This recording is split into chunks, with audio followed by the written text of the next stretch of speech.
Hi everyone, this is Amit. Welcome to my channel. आज मैं आपको एक नया टॉपिक बताऊंगा। आप यदि एमसीडी में कंप्लेंट करना चाहते हैं वेहिकुलर पोल्यूशन का, तो कैसे कर सकते हैं।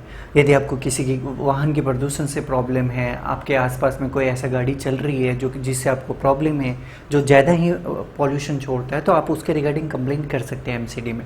यदि आप मेरे चैनल में न्यू हैं तो प्लीज़ सब्सक्राइब माई चैनल। देखिए, आप एमसीडी में कंप्लेंट दो तरीके से कर सकते हैं, ऑनलाइन और ऑफलाइन। ऑफलाइन करना चाहते हैं तो उसके लिए आपको एमसीडी के जोनल ऑफिस में या तो हेडक्वार्टर यदि आपके आसपास है तो वहाँ पे जाके अपना एप्लीकेशन सबमिट कर सकते हैं। एंड वहाँ से आपको कुछ डायरी नंबर मिलेगा जो कि आपके कंप्लेंट नंबर होगा, वो आपको रखना पड़ेगा। यदि आप ऑनलाइन करना चाहते हो तो ऑनलाइन के लिए भी दो तरीके हैं, या तो आप टोल फ्री नंबर यूज़ करके करो या तो खुद ऑनलाइन करो। ऑनलाइन कैसे करो, इनका कुछ URL होता है, northmcdcallcenter.com जैसे इनका URL है। आपको यदि ये याद नहीं रहता तो आप गूगल पे टाइप कीजिए नॉर्थ एमसीडी कॉल सेंटर, तो उनका जो पहला URL होगा आप उनको ओपन कर लीजिए एंड आप उन पे कंप्लेंट फिल कीजिए।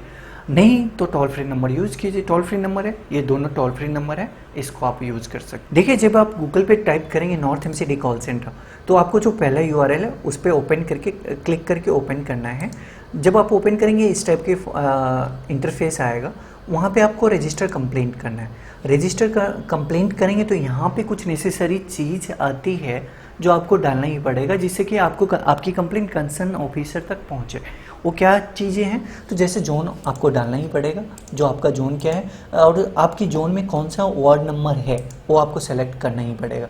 अब देखिए, ये दोनों चीज़ आपको डालना ही है। यदि ये चीज़ें आपको पता करनी है तो ये कैसे पता करेंगे, यदि आपको नहीं पता है तो आप अपने नो योर जोन या वार्ड बाई लोकेशन से आप अपना पता कर सकते हैं।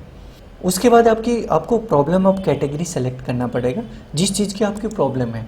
ये आपकी प्रॉब्लम है, देखो ये तीन चीज़ आपको डालनी ही पड़ेगी, क्योंकि जब ये चीज़ें आप डालते हैं ये चीज़ें आप डालते हैं तो ये जो भी कंसर्न ऑफिसर जो एमसीडी में असाइन है ये कंप्लेंट देखने के लिए, तो उनके पास ये कंप्लेंट का मैसेज जाता है या उनके पास जो CRM का एक्सेस रहता है वो देख सकते हैं। तो उनके लिए ये तीनों चीज़ आपको डालना ही पड़ेगा।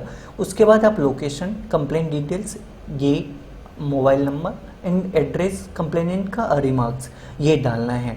देखिए, आप जब अपनी प्रॉब्लम ऑफ कैटेगरी सेलेक्ट कर लेते हैं, उसके बाद आप लोकेशन डालिए जो कहाँ पे आपकी प्रॉब्लम फेस हुई है।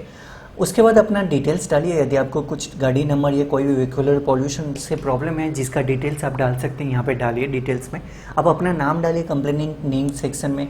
उसके बाद आप अपना नंबर डालिए। यदि आपका मोबाइल नंबर सही रहता है तो आपको एक मैसेज आता है जिस रहता है कंप्लेंट नंबर, एंड उसमें आपको एक URL भी जाता है जिसके थ्रू आप अपना कंप्लेंट ट्रैक कर सकते हैं।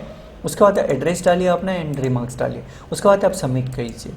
जब आप सबमिट करेंगे तो आपको एक कंप्लेंट ID मिलेगा। ये कंप्लेंट ID है, ये आपको आगे काम आ सकती है, तो इसके लिए आप या तो इस पेज को स्क्रीनशॉट कर सकते हैं या तो प्रिंट कर सकते हैं।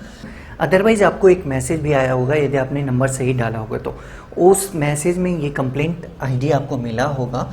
वो मैसेज कैसा आता है मैं आपको बताता हूँ। देखो, इस टाइप का मैसेज मिलता है आपको यदि आपने नंबर सही डाला है तो।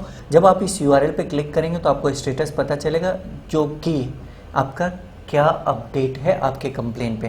तो इसलिए मैं आपको बोलता हूँ अपना नंबर सही डालो, अदरवाइज़ आपको पता नहीं चलेगा जो आपके स्टेटस क्या है।